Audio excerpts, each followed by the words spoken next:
Guys, tahu nggak? Gempa bumi itu bukan tanda bumi marah, tapi cara alam melepaskan tekanan di dalam dirinya. Lapisan bumi kita terdiri dari lempeng besar yang terus bergerak. Kadang mereka saling dorong, saling gesek, dan saat tekanannya terlalu besar, energi itu dilepaskan sebagai getaran. Itulah gempa bumi.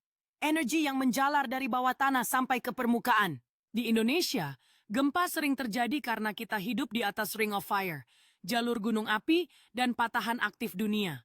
Makanya, kita nggak bisa menghentikan gempa, tapi bisa belajar untuk siap. Jangan panik, cari tempat aman, lindungi kepala, dan jauh dari benda berat. Gempa bumi mengingatkan kita bahwa bumi hidup, dan kita hanyalah tamunya. Tahu nggak?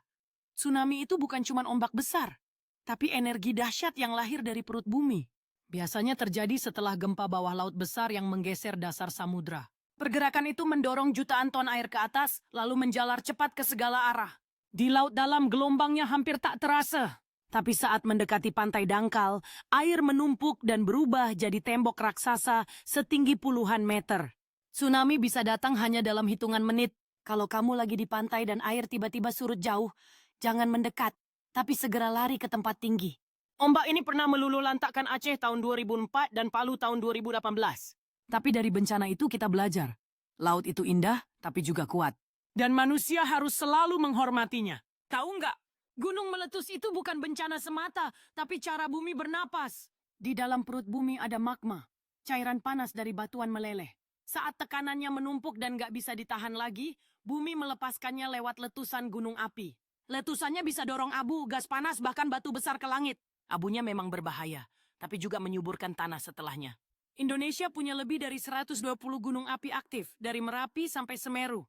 Makanya kita harus paham tanda-tandanya. Bau belerang tajam, gempa kecil, atau suara gemuruh dari puncak.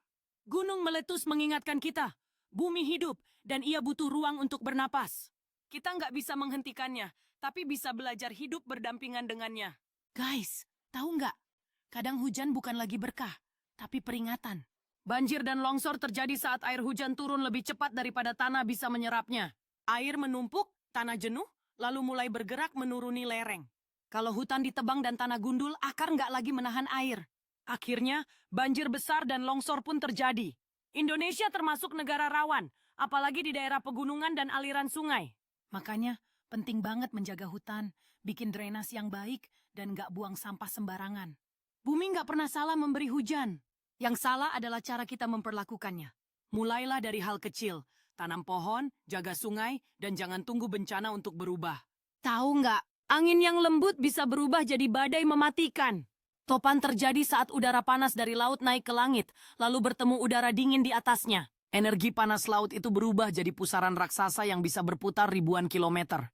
Negara seperti Filipina dan Jepang sering kena topan karena berada di jalur samudra tropis. Kecepatan anginnya bisa sampai 250 km per jam. Cukup buat menghancurkan rumah dan menumbangkan pohon. Meski terdengar menakutkan, badai juga bagian dari siklus alam.